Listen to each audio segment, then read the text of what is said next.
Picture the tropical paradise of Hawaii in early December of 1941. For the thousands of young American sailors stationed on Oahu, the days were defined by bright sunshine, gentle ocean breezes, and a peaceful, relaxed routine.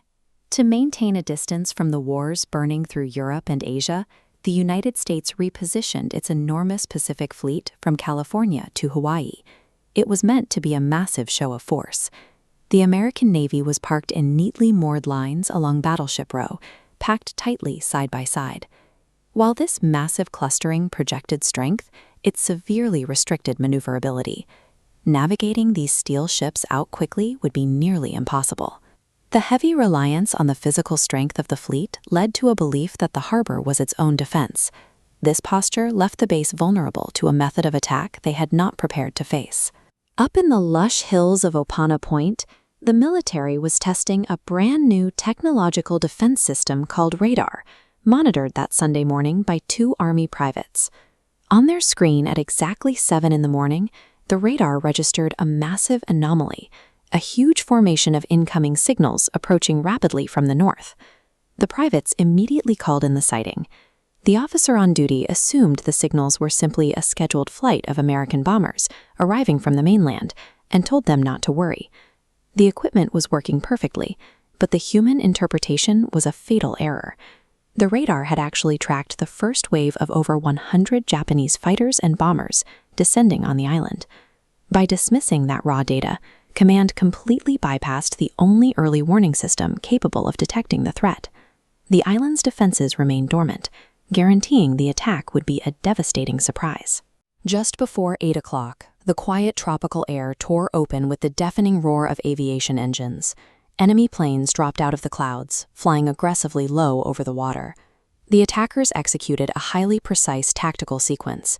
Their initial targets were the nearby military airfields like Hickam and Wheeler, striking to ensure American fighter planes could not take off to intercept them. The outcome was absolute devastation. Rows of American planes were destroyed on the tarmac before their pilots could even reach the cockpits. The fleet was deliberately blinded and stripped of its aerial defenses. Unopposed from the air, torpedo bombers descended on the sitting targets of Battleship Row. Explosives slammed into the hulls of the trapped American vessels, instantly filling the harbor with thick, suffocating smoke and burning oil. At 8:10, an armor-piercing bomb crashed through the deck of the USS Arizona. It ignited the ship's forward ammunition magazine, resulting in a cataclysmic explosion that literally lifted the massive battleship out of the water. Within minutes of the initial contact, the American defensive strategy had entirely collapsed. The rigid structures meant to protect the island offered zero resistance to the multi-layered sequence of the Japanese plan. With the high-level command paralyzed and the massive infrastructure sinking, survisor fell to the thousands of unprepared, ordinary men trapped in the chaos of the harbor. Doris Miller was a Navy mess attendant aboard the USS West Virginia.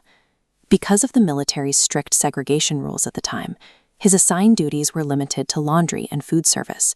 He was prohibited from combat training. Yet, when the attack began, Miller abandoned his station and sprinted through the carnage to drag wounded sailors to safety.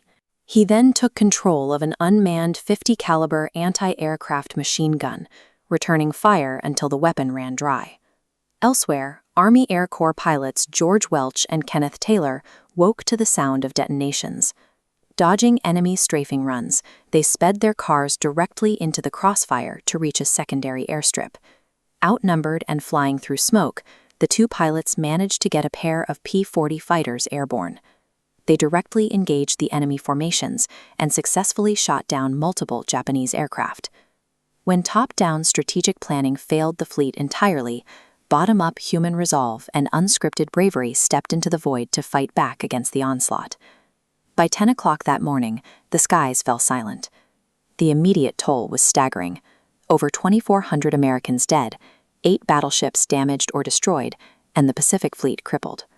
The political response was immediate. The following day, President Franklin D. Roosevelt stood before Congress, declaring December 7th a date which will live in infamy, and requested a formal declaration of war.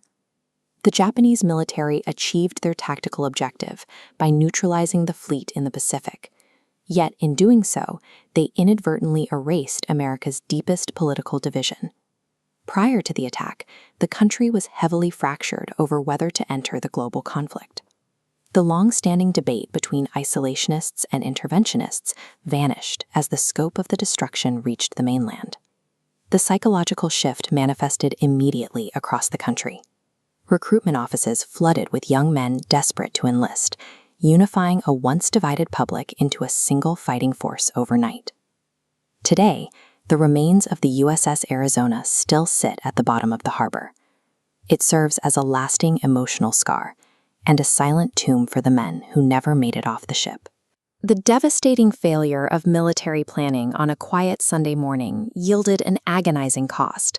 However, the reactions of those on the ground set in motion a total mobilization of American industry and manpower, transitioning the nation towards its role in the global conflict.